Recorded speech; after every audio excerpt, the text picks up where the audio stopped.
तामर प्रणतमालिमणिप्रभाणा मद्योतकं दलितपापतमोवितानं सम्यक् प्रणम्य जिनपादयुगं युगादा वालम्बनं भवजले पततां जनानां।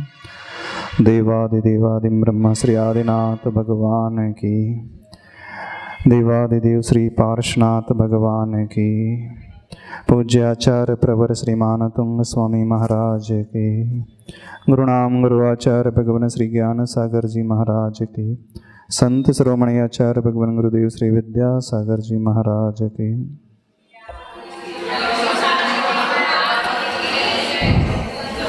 श्लोक नंबर 14 हो गया था, समझ में आ गया था ना। अगला श्लोक देखें, श्लोक नंबर 15। चित्रं किमत्र यदि ते त्रिदशाङ्गनाभिर्नीतं मनागपि मनो न विकारमार्गम् कल्पान्तकालमरुताचलिताचलेन किं मन्दराद्रिशिखरं चलितं कदाचित्। आचार्य प्रवर आदिनाथ भगवान की स्तुति करते हुए इस श्लोक में कुछ विशेष बातें हैं, कुछ विशेष गुणों की चर्चा प्रभु की कर रहे हैं। कुछ ऐसे गुण जो हमें बहुत ऊंचाइयों तक पहुंचा सकते हैं यदि हम अपनी दृष्टि में उन भावों को लेकर के आ जाएं। हर व्यक्ति प्रभु के पास आता है भक्ति करने के लिए, पूजा करने के लिए, कहता भी है प्रभु मैं आपके जैसे गुणों को प्राप्त करने के लिए आपके पास आता हूँ। वंदे तद्गुण लब्धे ये कथन भी करता है, वंदना कर रहा हूँ, नमस्कार कर रहा हूँ गुणों की उपलब्धि के लिए। लेकिन एक बड़ी विडंबना, बड़ी विचित्रता कहें, हमने बहुत सारे लोगों से चर्चा की, बहुत सारे श्रावकों से पूछा, इस श्लोक का अर्थ आप अथवा इस अंतिम चरण का अर्थ आप क्या निकालते हो? सभी यही उत्तर देते हैं कि प्रभु जैसे गुणों को पाने के लिए हम नमस्कार करते हैं। आप भी यही उत्तर देते हैं, यही उत्तर दोगे? स्वाध्यायशील हो, इतना अर्थ तो सबको पता है। अब इसके बाद दूसरा प्रश्न उठता है, भगवान की कौन से गुणों को प्राप्त करने के लिए आप वंदना करते हो, नमस्कार करते हैं? कहते हैं कि सभी गुणों को, उन जैसे गुणों को पाना, लेकिन पर्टिकुलर कौन सा गुण? कभी ये सोचा आपने?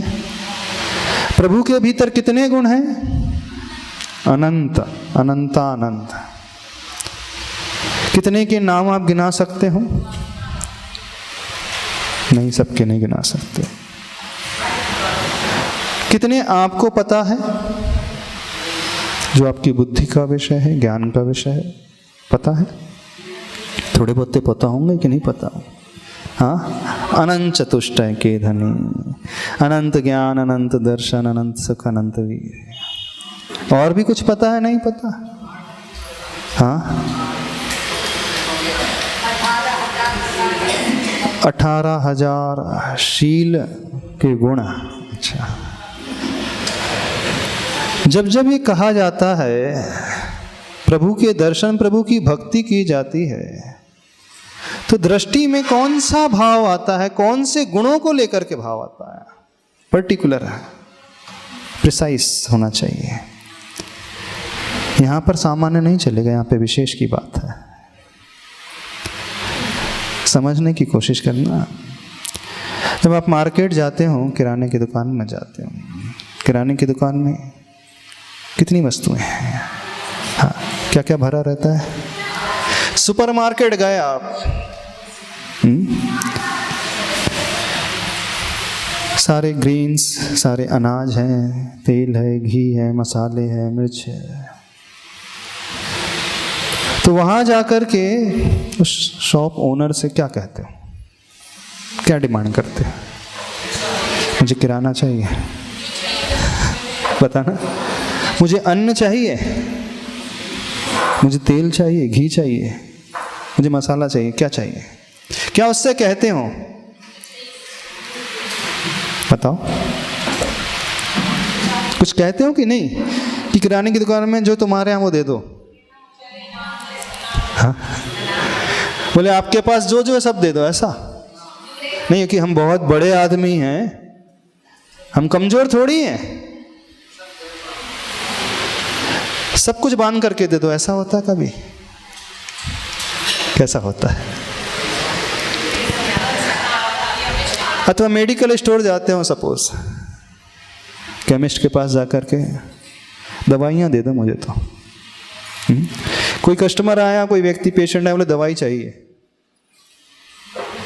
वो क्या दवाई देगा? कौन सी दवाई दे देगा? भंडार है उसके पास मेडिसिन का, कौन सी मेडिसिन दे देगा उस पेशेंट के लिए? बताओ। उसके पास मेडिसिन की कमी है? कोई कमी नहीं ना, सारे रोगों की दवाइयां उसके पास मिल जाएगी। क्या दे वो आपको, ये बताओ। एटलीस्ट वो पूछेगा भाई क्या परेशानी है, कौन सी दवाई चाहते हो, तभी वो सही दवाई मिलेगी। उस किराने की दुकान में, सुपर स्टोर में जाते हो, यानी जो आपको चाहिए वही आप सिलेक्ट करते हो, वही आप डिमांड करते हो। कैसी कह देते हो, घर में जाना है, 1 महीने का राशन चाहिए, राशन दे दो, ऐसा? क्या परेशानी, ऐसा कह दो तो 1 महीने का राशन दे दो बांध करके। समझ में आ रही बात?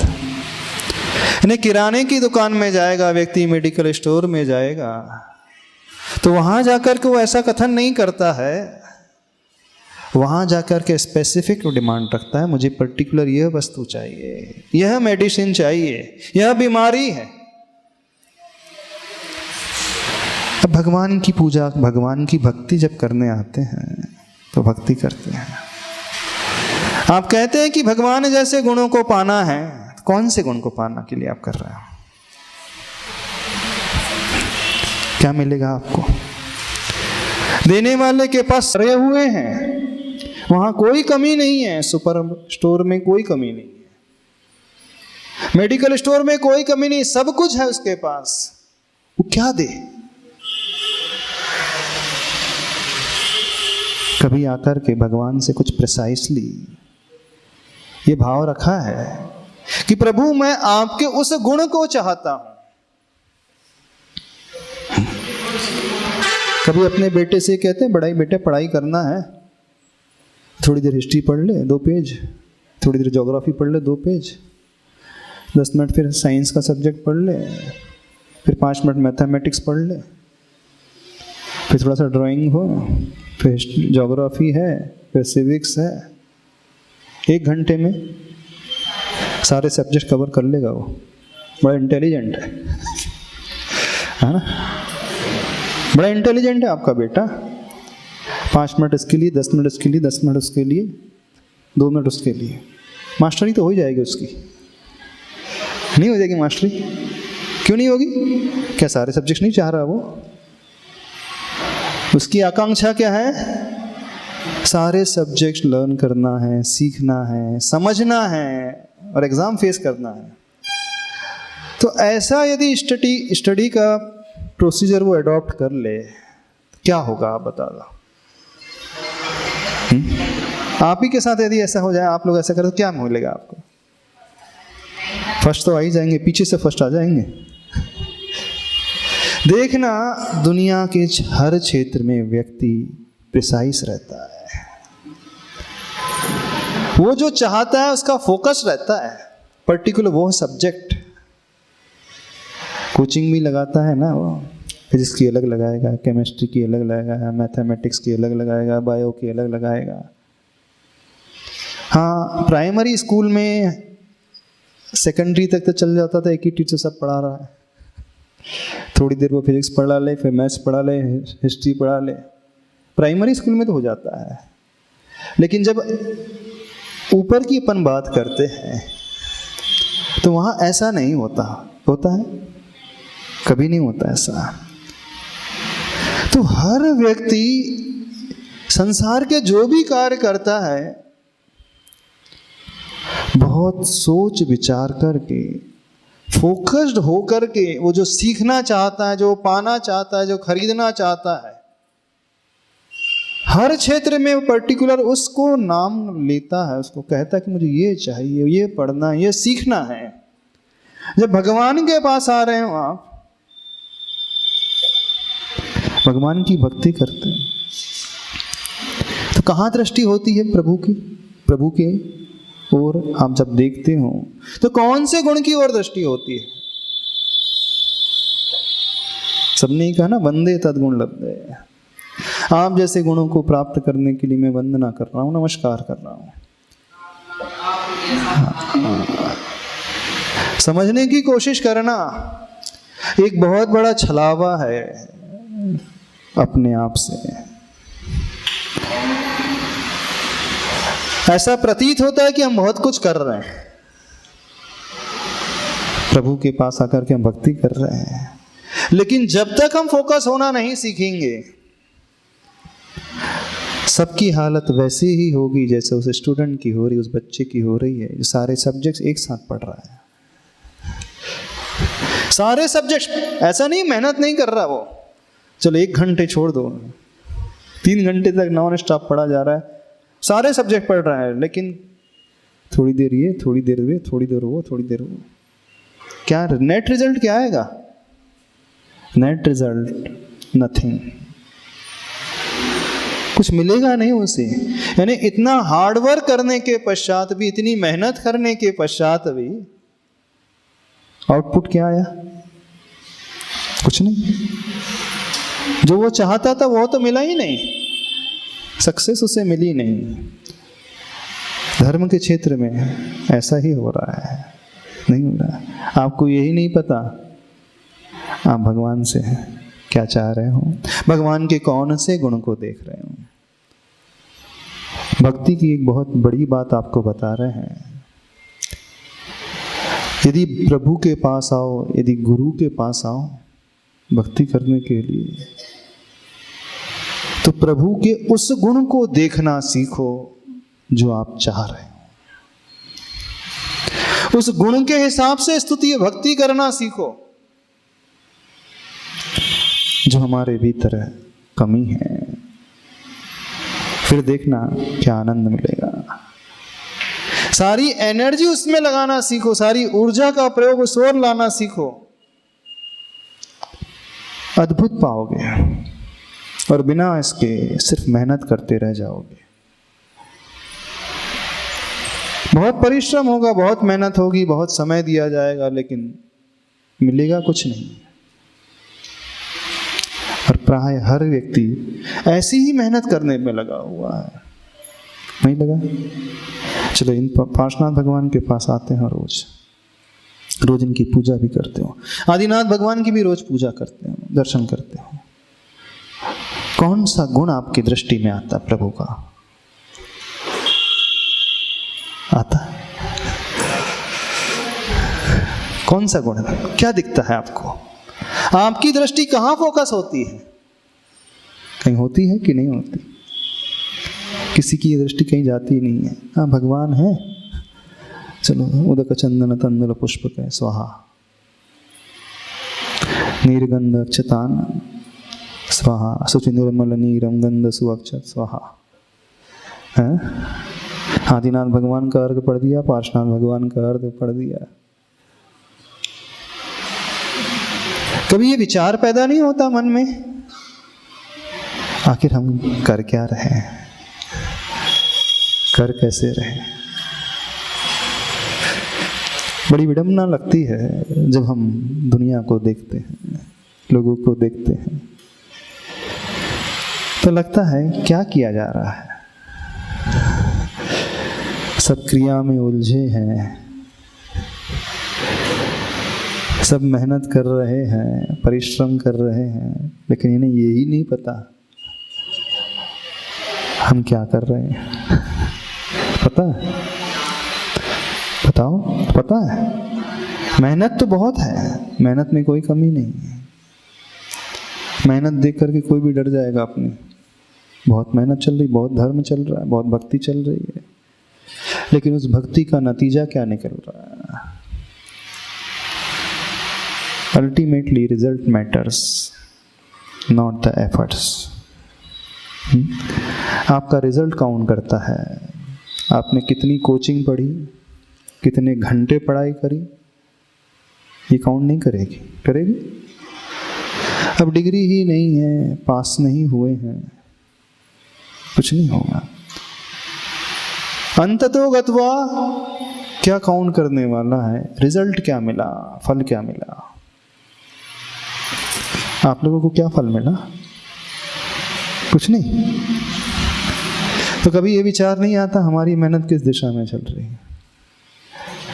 वो बच्चे को तो 1 साल में विचार आ जाता है कि मैं फेल हो गया हूँ, मेरी मेहनत गलत दिशा में रही है, फिर वो उसे परिवर्तित करने की कोशिश करता है, बदलता है।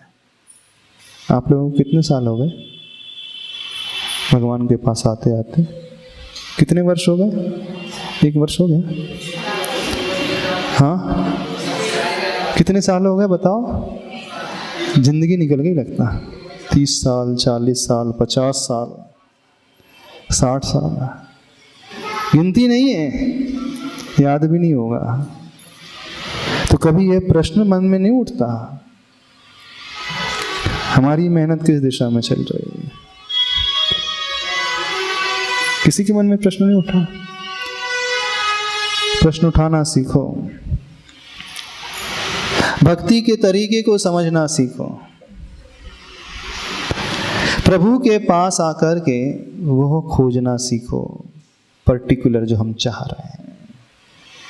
प्रभु के पास सब कुछ है, अनंत गुण है, कोई कमी नहीं है उनके पास, लेकिन उनसे हम कौन सा गुण चाह रहे हैं, इस भावना को लेकर के आना सीखो। इस भावना से स्तुति और भक्ति करना सीखो। चमत्कार आप अपने जिंदगी में देखना। एक कहावत आती है, जय की नाल मास्टर इन नन। सब जगह वो जुगाड़ लगाना चाहता है, कहीं का नहीं रह जाता। वो जो सब कुछ चाहता है उसे कुछ नहीं मिलता, है ना? एक साधे सब सधे। जो एक को साध लेता है सब अपने आप सधते चला जाता है, और जो सबको साधने में लगा है उसे कुछ नहीं मिलता। एक्सपर्टाइज एक ही सब्जेक्ट में आएगी, विशेषता, स्पेशलिटी की सब में आ जाएगी।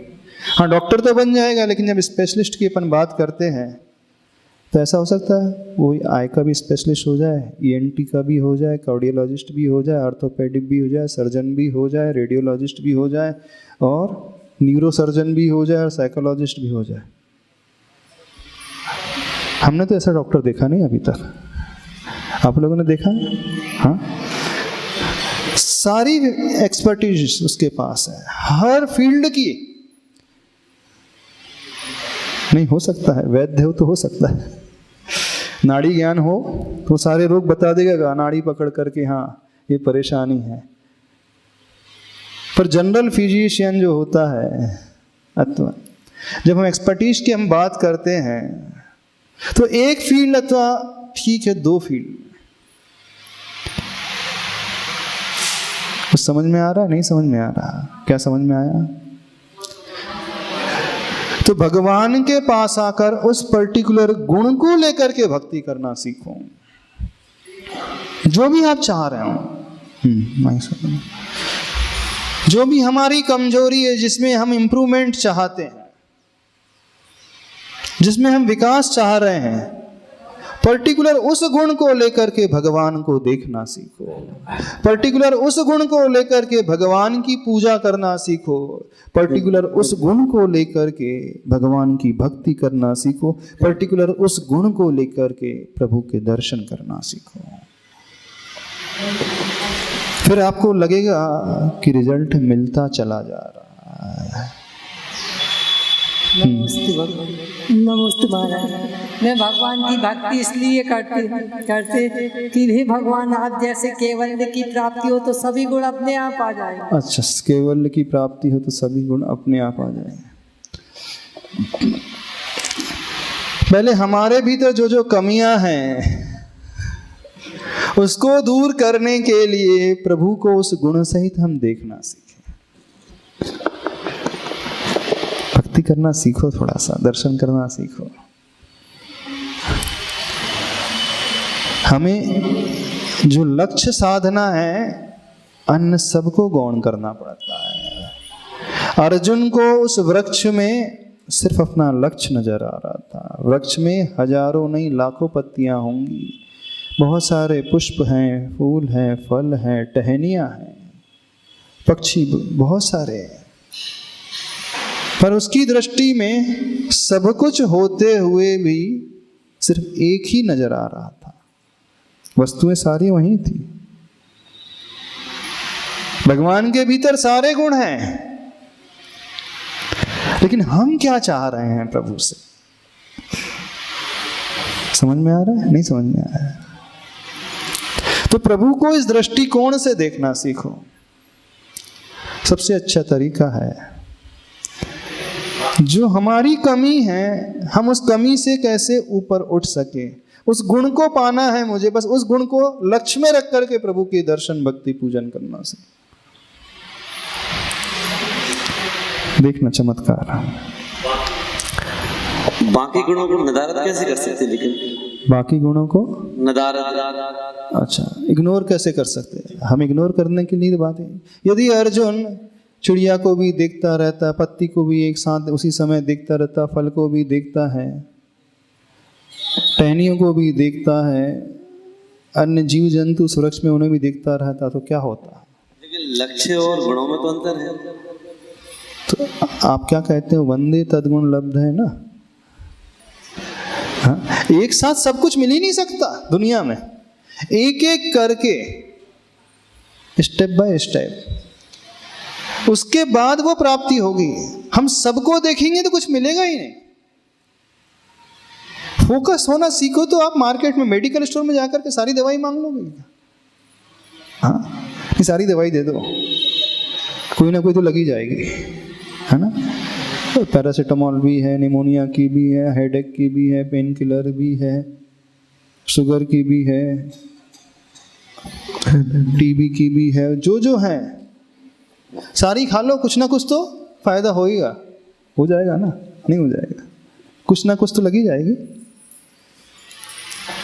सारी दवाइयां हैं और वो रोग को ठीक करने के लिए ही है। लेकिन हम क्या चाह रहे हैं, ये सोचा कभी? नहीं सोचा? क्या क्या सोचते भगवान के पास आकर? हाँ, तो जो हमारे भीतर कमजोरी है उसको ध्यान में रखते हुए उससे ठीक विपरीत प्रभु के भीतर वह गुण है। अब हमें वह गुण चाहिए। कभी कभी भगवान के गुणों को छोड़ करके अपने अवगुणों को देखो, अपने अवगुणों को परखना सीखो। मेरे भीतर ये बहुत बड़ी कमजोरी है, बहुत बड़ी कमी है। मैं बहुत शॉर्ट टेम्पर हूँ, बहुत जल्दी गुस्सा आ जाता है ना, बहुत जल्दी ईर्ष्या होने लगती है, याद नहीं होता है, मानवता का गुण नहीं है, मैं परोपकारी बिल्कुल नहीं हूँ, बहुत ज़्यादा सेल्फिश हूँ, बहुत ज़्यादा अहम से भरा हुआ हूँ, घमंड से भरा हुआ हूँ, थोड़ी थोड़ी बात में दूसरों की इंसल्ट करते चला जाता हूँ। तृष्णा तो कहना ही नहीं, कितनी भरी है, कूट कूट करके भरी है, रग रग में समाई हुई है। और और जो भी कमियां भरी हैं बस उससे ठीक विपरीत पर्टिकुलर उस गुण को देखो, फिर देखना कैसे विकास नहीं होता।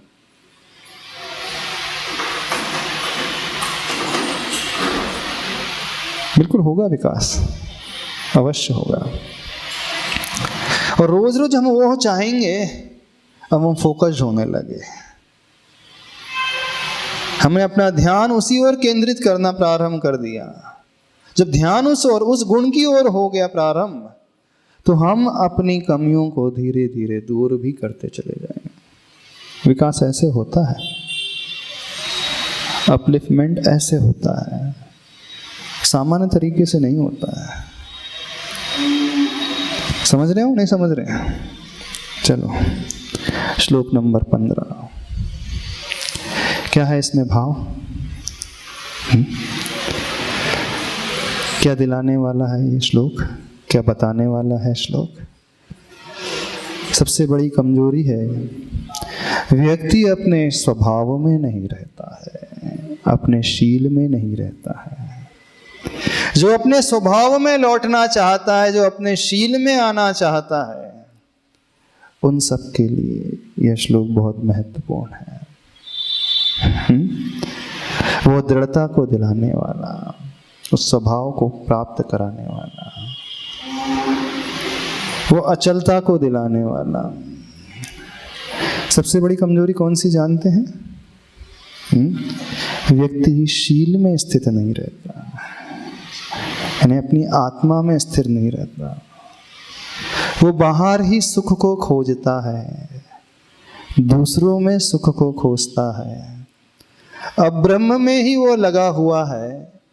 यह श्लोक मूल रूप से ब्रह्म की ओर लाने वाला। ब्रह्म मतलब आत्मा, और ब्रह्मचर्य मतलब आत्मा में चरण करने वाला, आत्मा में रमण करने वाला।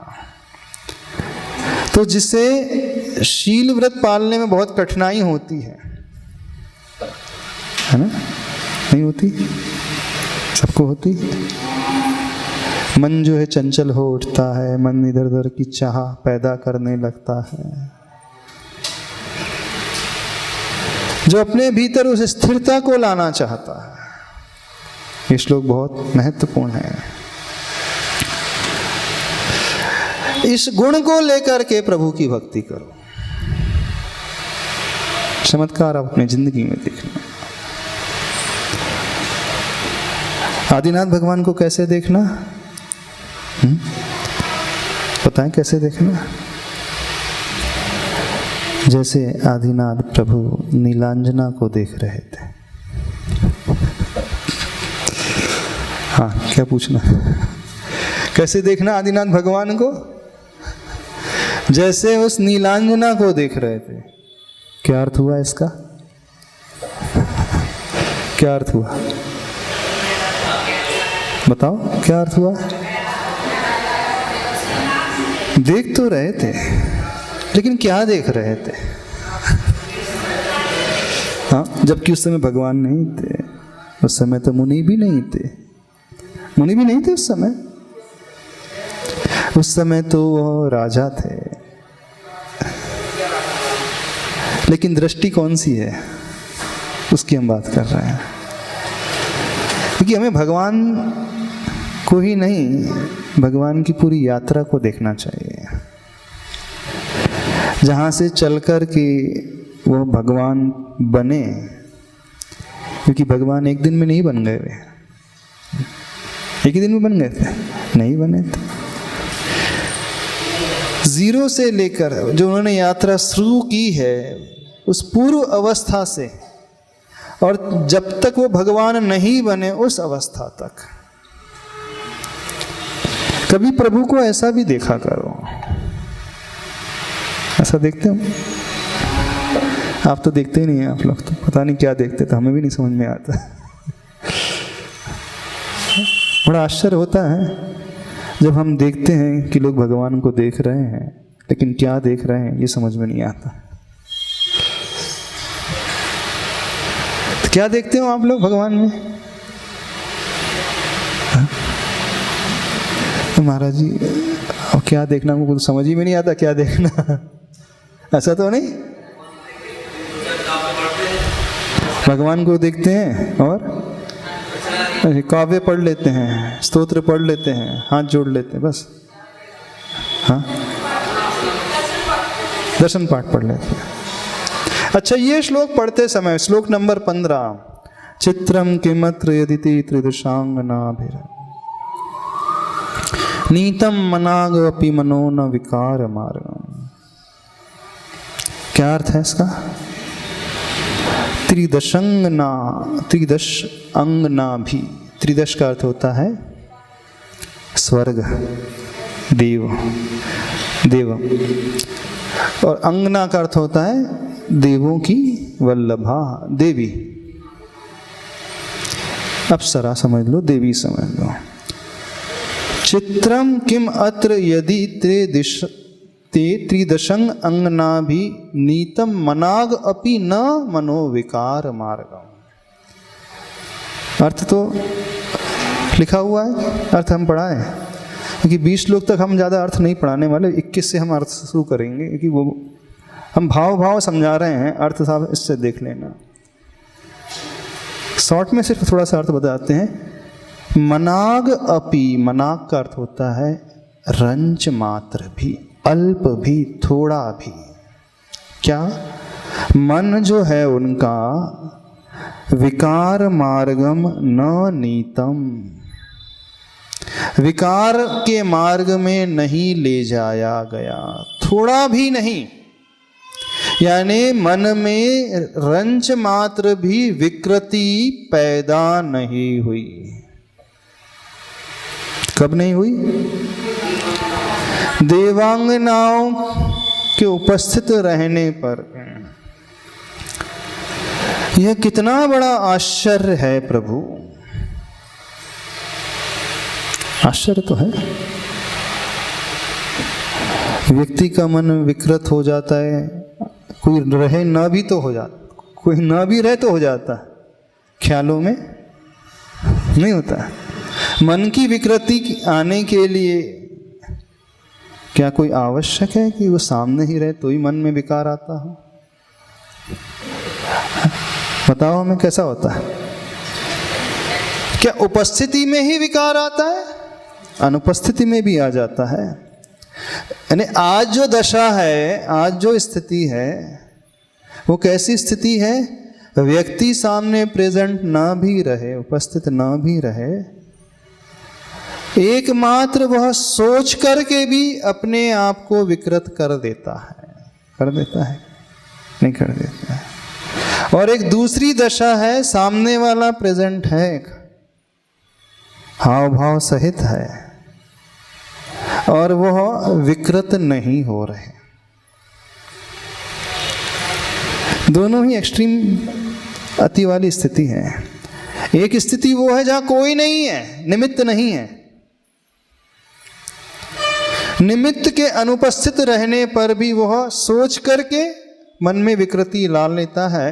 और एक स्थिति है सबसे पावरफुल निमित्त है, देवांग नाम का सबसे पावरफुल निमित्त है, फिर भी मनागपि मनो विकार न नीतम, विकार मार्गम न नीतम, ने अल्प भी, थोड़ा भी मन जो है चलायमान नहीं हुआ। ये कितना आश्चर्य से भरा हुआ है। नीचे उदाहरण क्या दिया गया है? कल्पांत काल मरुता चलिता चलीन किम मंदर अद्रि शिखरम चलितम कदाचित। मंदर मतलब मंदर मेरु, सुमेरु। अद्रि मतलब पर्वत। क्या सुमेरु पर्वत चलायमान हो जाता है? आंधी तूफान बहुत चल रहा हो। कैसी आंधी तूफान चल रही हो?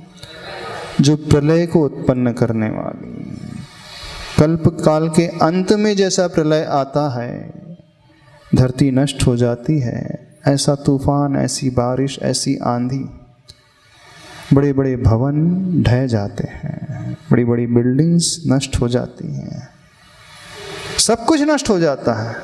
ऐसी प्रलयंकारी जो हवा आंधी तूफान आता है, उस समय जो भी कृत्रिम है, जो बनाया हुआ है, वो सब ढह जाता है। यानी ऐसा तूफान का माहौल हो, लेकिन इतने बड़े भीषण तूफान में भी वह सुमेरु पर्वत चलायमान नहीं होता। क्यों नहीं होता चलायमान? कभी सोचा? बताओ, क्यों नहीं वो हिलता डुलता है? अचल है, वो तो मालूम है, अचल है, पर्वत है, क्यों नहीं गिर रहा? प्रश्न उसका है। हाँ, उसकी नींव जो है 1000 योजन, जड़ जो है, फाउंडेशन जो है, गहराई में कितनी है? 1000 योजन तक उस पर्वत की गहराई में वो नींव पहुंची हुई है। तो इतनी गहराई में जिसकी फाउंडेशन नींव है, बाहर कुछ भी हो जाए कोई नहीं, कुछ भी फर्क नहीं पड़ता। ये हो गया दृष्टांत। किसके लिए दिया गया दृष्टांत? आदिनाथ भगवान के लिए। आप सबकी जड़ें कितनी गहरी हैं? जीवन की जड़ें, व्रतों की जड़ें, शील की जड़ें, नियम की जड़ें, संकल्प की जड़ें कितनी गहरी हैं? जो भी नियम आपने लिए हैं, खासकर यहाँ पर कौन से गुण को लेकर के चर्चा की जा रही जानते हो? यहाँ पर शील गुण को लेकर के चर्चा चल रही है, ब्रह्मचर्य को लेकर के चर्चा चल रही है। क्योंकि सभी व्रतों में सबसे महान व्रत कौन सा होता है? सबसे कठिन कौन सा होता है? हाँ? सबसे कठिन ब्रह्मचर्य व्रत। जिसने यह व्रत पाल लिया, समझना दुनिया का इससे बड़ा आश्चर्य कुछ नहीं हो सकता। अन्य आश्चर्य तो पार्थिव आश्चर्य है, जड़ आश्चर्य है, जो वर्ल्ड के 7 वंडर्स गिने जाते हैं। लेकिन एक आश्चर्य है, सबसे महान आश्चर्य, जो ब्रह्मचर्य व्रत का पालन करता है।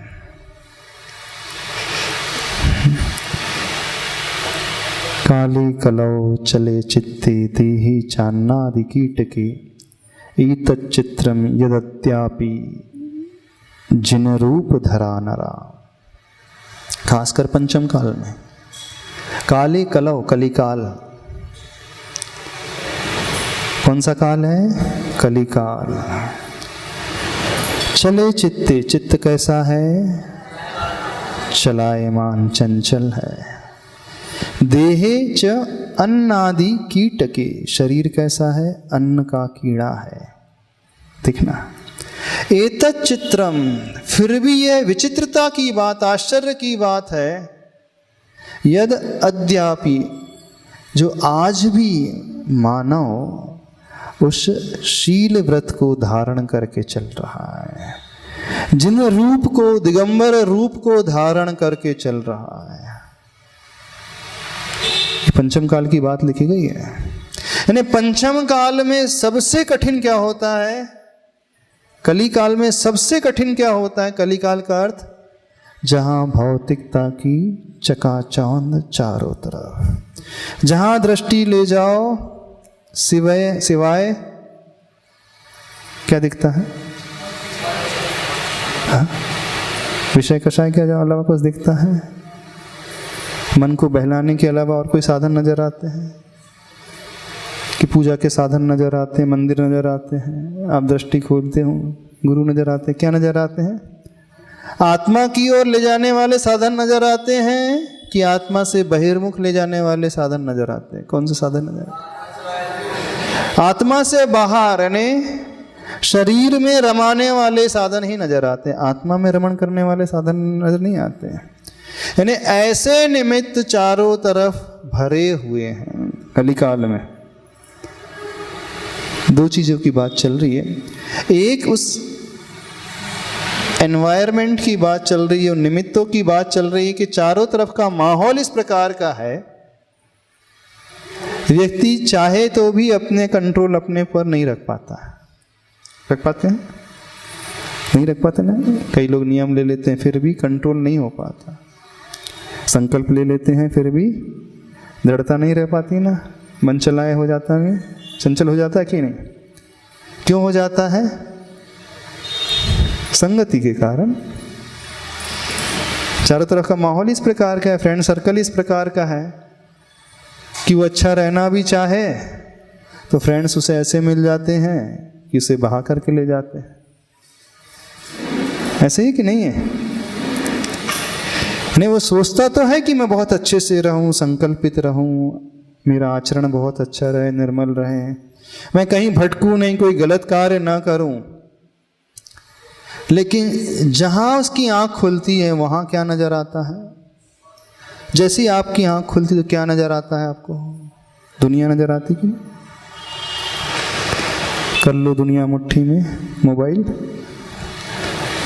जैसी मोबाइल खुलता तो क्या नजर आता है? पार्श्वनाथ भगवान। क्यों, क्या नजर आते हैं? आदिनाथ भगवान। हाँ, आचरमान तुम समझी भक्ति कर रहे हैं, श्रृंखलाओं से बंधे हुए 48 काव्य लिख रहे हैं, जो देखना चाहे वो नजर आ जाता है? नहीं, ऐसा नहीं है। जो देखना ना भी चाहे तो वो भी नजर आ जाता है। अब नेट ओपन तो करो, जो ना देखना चाहे तो वो भी नजर आने लगता है। आपका कंट्रोल आपके ऊपर नहीं है, आपका कंट्रोल आपके मोबाइल पर भी नहीं है। क्या ऐड आपके अनुसार आती है उसमें जब इंटरनेट चला रहे हो? हाँ, कि हर ऐड में आचासी दिख रहे हो, भगवान दिख रहे हो, मंदिर दिख रहे हो, सम्मेत शिखर जी दिख रहे हो, पूजा के श्लोक आ रहे हो, स्तोत्र आ रहे हो। हाँ, क्या नजर आता है? बहुत अच्छे कार्य, हॉस्पिटल नजर आ रहा हो, सेवाओं के कार्य नजर आ रहे हो, गौशाला नजर आ रही हो, क्या नजर आते? कौन सी ऐड नजर आती? कौन सी आती? अरे आप लोग तो यूज करते हो, 24 घंटे लगे रहते हो उसी में। हाँ, 24 घंटे लगे रहते हो कि नहीं? मोबाइल में लगे रहते हो, नेट में लगे रहते हैं? अच्छा, 24 नहीं, थोड़ा सा सोते समय नहीं लगे रहते हो, सोने के पहले तक तो लगे ही रहते हो, सोकर उठ करके फिर लग जाते हो। तो माहौल कैसा है?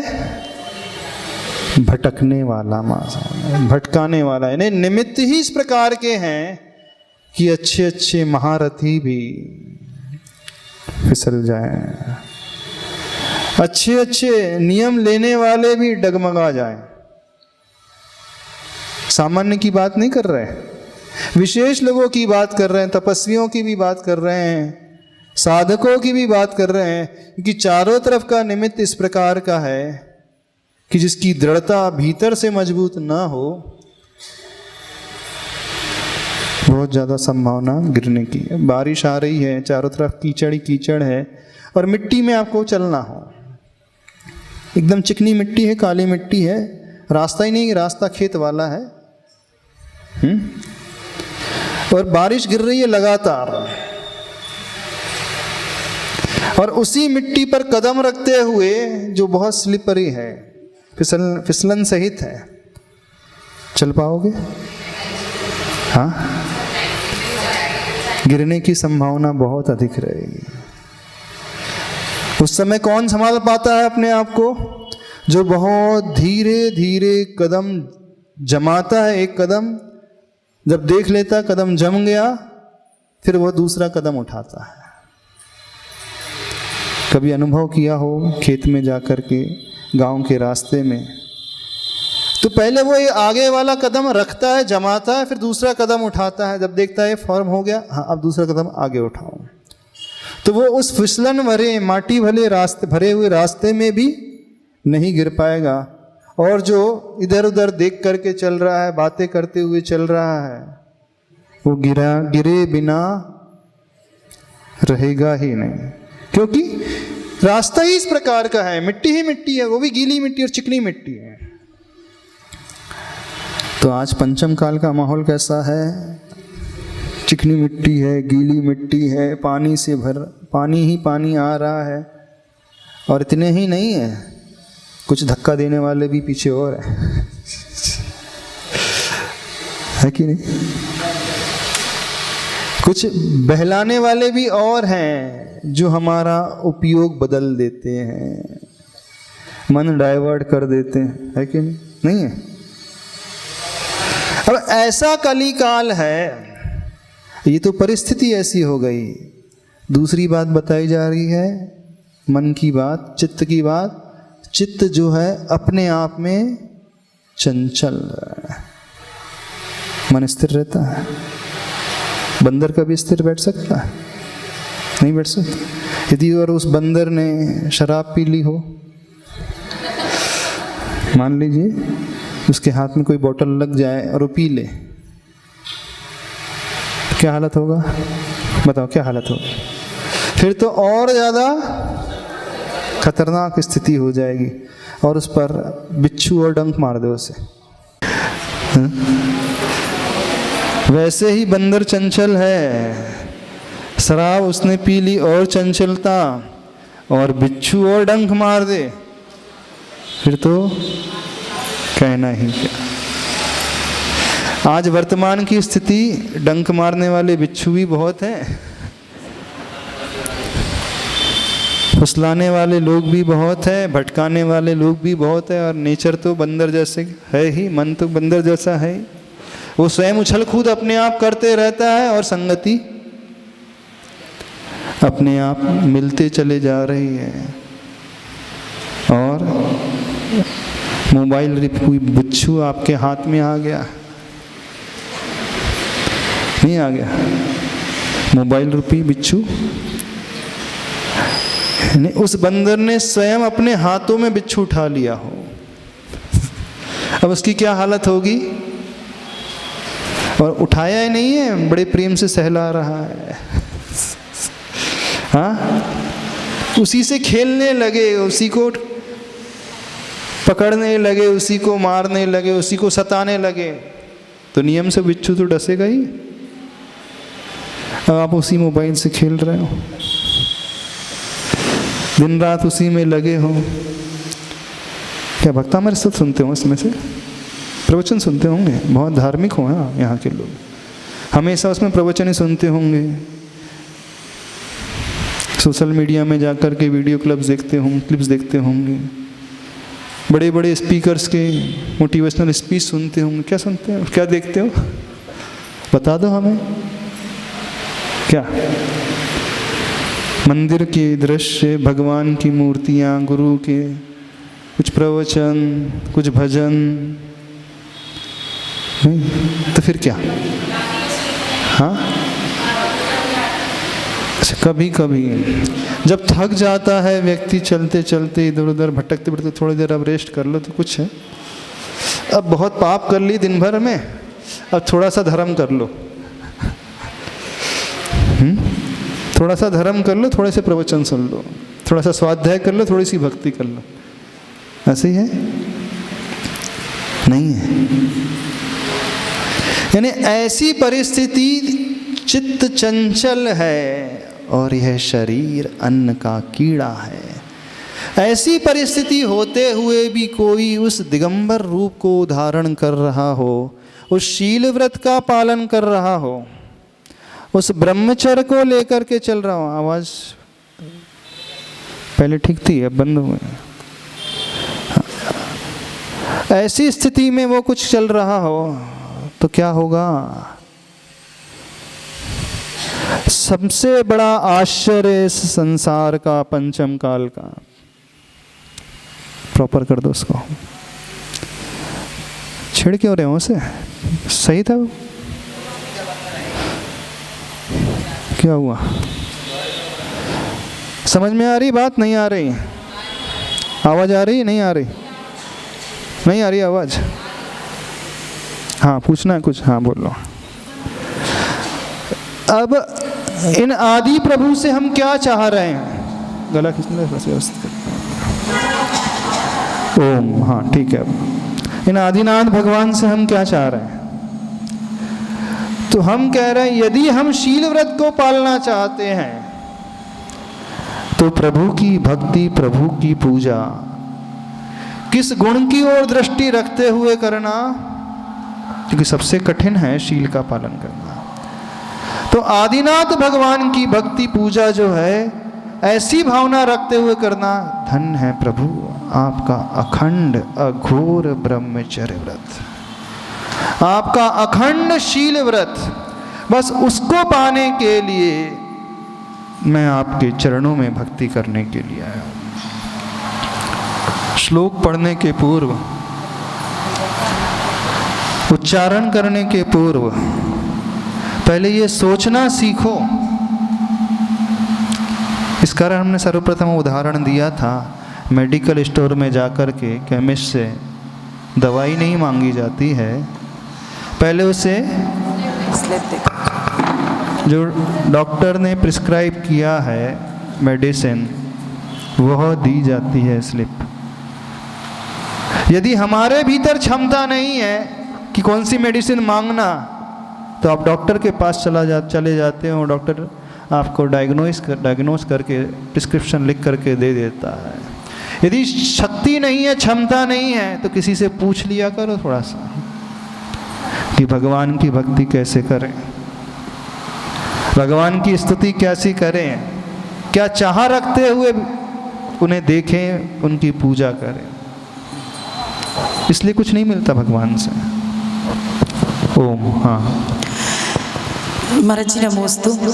महाराज जी जैसे अभी सोशल मीडिया या जो भी चर्चा थी उसमें चित्त की चंचलता या उसका एक दूसरा पहलू ये देखें कि अपनी क्यूरियोसिटी को शांत करना या बहुत सारी चीज़ों को जानने की जिज्ञासा रखना पॉजिटिव वे में, तो वो भी चित्त की चंचलता है या चीज़ों को जानते हुए अपने आप को थोड़ा अपडेट रखना वो भी चित्त की चंचलता है?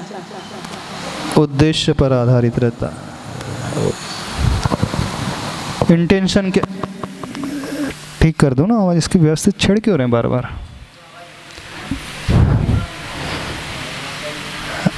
सब कुछ इंटेंशन पर आधारित रहता है। आपका इंटेंशन क्या रहता है आप बताओ। जब आप मोबाइल खोलते हो, सबसे पूछ रहे हैं क्या रहता है इंटेंशन? अपने आसपास को जानना या विभिन्न फील्ड्स की जानकारी लेना। विभिन्न फील्ड की जानकारी। और इसके अलावा चलो यंगस्टर्स लोग से पूछ रहे हैं, बच्चों से पूछ रहे हैं, क्या रहता है मोबाइल का ओवर यूज़ का इंटेंशन, लेट नाइट यूज़ का इंटेंशन, अकेले में यूज़ करने का इंटेंशन, कुछ रेस्ट्रिक्टेड साइट्स को देखने का इंटेंशन, क्या रहता है बताना। बहुत अच्छा रहता है इंटेंशन। अच्छा रहता है। यदि उद्देश्य अच्छा है तो देख सकते, कोई परेशानी नहीं है, और उद्देश्य में खराबी है तो फिर तो गलत है। अब जो व्यक्ति चाह ही नहीं रहा है अथवा जो व्यक्ति गिरना ही चाह रहा है, उसके लिए हम कुछ नहीं कर सकते। लेकिन आप जो है भगवान की भक्ति कर रहे हो और आप कह रहे हो कि हम आप जैसे गुणों को पाना चाहते हैं, ऐसा नहीं लगता सिर्फ ऊपर ऊपर से कहते हैं।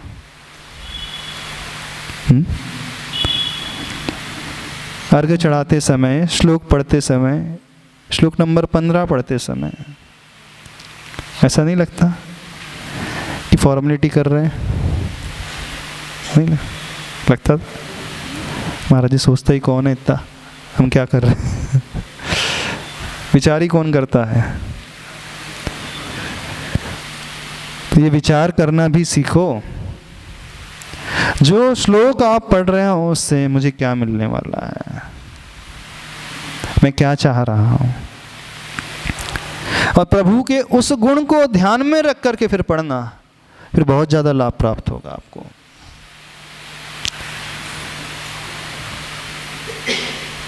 हम अक्सर श्रावकों को एक नियम देते हैं। आप आचार्य भगवान के दर्शन करते हैं, आचार्य भगवान की जाप देते? कितने लोग आचार्य श्री की जाप देते हैं? कितने सालों से दे रहे हैं?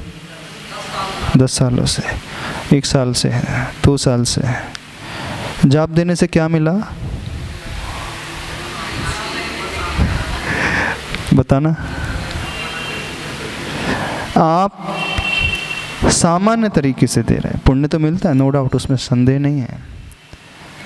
लेकिन आप गुरुजी से जो चाह रहे हैं उस गुण को लेकर के सामने रख कर के फिर आचार्य भगवान की जाप देना। सपोज आप चाहते हैं कि मेरे भीतर पेशेंस आए, आचार्य भगवान जैसे धैर्य आ जाए, तो कैसे जाप दिया करो? धैर्य गुण सहिताय आचार्य गुरुवर श्री विद्यासागराय नमः। धैर्य गुण सहिताय। यदि आप चाहते हो कि मैं भी शील व्रत का अच्छे से पालन कर सकूं, मैं भी शील ब्रह्मचर्य को अच्छे से पाल सकूं, तब आचार्य श्री को उनकी सारी चर्या को भूल जाना, सारे गुणों को भूल जाना। किस गुण को याद रखना? शील व्रत सहिताय आचार्य गुरु विद्यासागराय नमः। यदि आप आचार्य श्री जैसी निष्प्रहता चाहते हो तो निष्प्रह गुण सहिताय गुरुवर श्री विद्यासागराय नमः। यदि आप आचार्य भगवान जैसा ज्ञान चाह रहे हो तो अभीक्षण ज्ञानोपयोगी आचार्य गुरुवर विद्यासागराय नमः। आप आचार्य भगवान जैसा तप चाहते हो, सब तप जैसी साधना चाहते हो, तप विशिष्ट गुण सहिताय आचार्य विद्यासागराय। कुल मिलाकर के आप क्या चाह रहे हो, कौन सा गुण चाह रहे हो, उनका वो मैटर करेगा। उनके भीतर सब कुछ है। अभी तक सामान्य रूप से माला फेरी जा रही थी, आदिनाथाय नमः, ओम ह्रीम श्री आदिनाथाय नमः, सामान्य जाप हो गई, इसमें विशेषता कुछ नहीं है। लेकिन एक विशेषण हमने लगा दिया। कौन सा विशेषण? जो हम चाह रहे हैं, अखंड शील गुण सहिताय आदिनाथाय नमः। फिर देखना उसमें विकास कितना होता है। हम क्या चाह रहे हैं, कौन सा गुण चाह रहे हैं, उस गुण को दृष्टि में रख कर के प्रभु को याद करो, उस गुण को दृष्टि में रख कर के आचार्य गुरुवर को याद रखो, उसका रिजल्ट बिल्कुल अलग ही आएगा। आप एक माला फेरोगे और ऐसी माला फेरते चले जाओगे तो आपके भीतर पर्टिकुलर वह गुण विकसित अपने आप होता चला जाएगा, जो आपकी आकांक्षा हो। वह गुण अपने आप भीतर से प्रकट होता चला जाएगा, और यदि है तो वह दृढ़ होता चला जाएगा और विकसित होता चला जाएगा। तो प्रभु को भी आप लोग ऐसे ही पूछते हो, उनकी भक्ति भी ऐसी करते हो सामान्य रूप से। दुनिया में सामान्य कोई रहना चाहता है? हर व्यक्ति विशेष बन करके रहना चाहता है, अपने नाम के आगे एक टाइटल चाहता है, लोग मुझे इस टाइटल से पुकारें, लोग मुझे इससे जाने कि मैं बहुत त्यागी हूँ, दानवीर हूँ, भला मानस हूँ, ईमानदार हूँ, सत्यनिष्ठ हूँ। ये चाहते हो ना? इसी टाइटल के ने सामान्य कोई नहीं रहना चाहता, भीड़ का हिस्सा बन करके कोई नहीं रहना चाहता। वो चाहता है कि मेरी अलग पहचान हो, मेरा स्टेटस कुछ अलग हो। अपने डीपी में क्या अपना स्टेटस लगाते रहते हो? हाँ, व्हाट्सएप में स्टेटस लगाते हो अपना? हाँ, नहीं तो अपना स्टेटस लगाते हो कि मेरी देखो ऐसी फ़ोटो है, ऐसी ड्रेस है, ऐसे लुक्स हैं। हाँ, तो आप क्या लगाते हो? कुछ डिफरेंट दिखाने की कोशिश करते हो, सामान्य दिखाने की कोशिश नहीं करते हो। अपने आप को कुछ हट कर के प्रेजेंट करने की कोशिश करते हो। ऐसे ही प्रभु के पास जब आओ भक्ति करने के लिए तो कुछ विशेष को पाने की भावना लेकर के आना। ठीक है? समझ में आ रहा है? नहीं समझ में आ रहा? समय हो गया आपका, इतना ही रखते हैं आज। बोले देवादिदेव श्री आदिनाथ भगवान की।